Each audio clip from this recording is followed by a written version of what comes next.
दोस्तों पूरी दुनिया में मीट खाया जाता है, जिसमें कि भारत के राष्ट्रीय परिवार स्वास्थ्य सर्वेक्षण की माने तो 2019 से 21 में 15 से 49 वर्ष की आयु के लगभग 80% लोग कभी कभी या नियमित रूप से चिकन, मछली या अन्य मीट खाते हैं और दुनिया में 90 से 95% लोग मीट खाते हैं। आपको इसकी शुरुआत कहां से हुई और हम कैसे मीट खाना सीख गए? इतिहासकार बताते हैं कि इंसानों ने मांस खाना बहुत पहले ही शुरू कर दिया था। लगभग 25 से 30 लाख साल पहले से ही हमारे पूर्वज मांस खाते थे। सबसे पुराना प्रमाण 2.5 से 3 मिलियन साल पुराना है। पुरातत्वविदों को अफ्रीका में, खासकर इथियोपिया में 2.6 मिलियन साल पुरानी हड्डियों पर कटे के निशान मिले थे, जो पत्थर के औजारों से बने हैं।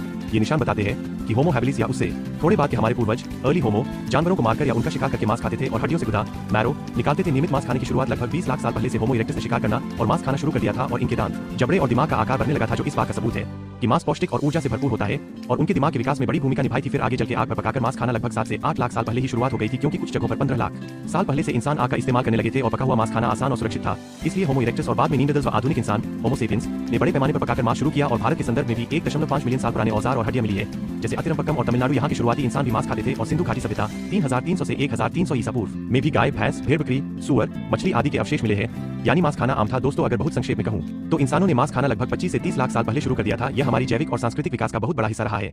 तो दोस्तों आप मीट खाते या नहीं, मुझे कमेंट करके जरूर बताएं।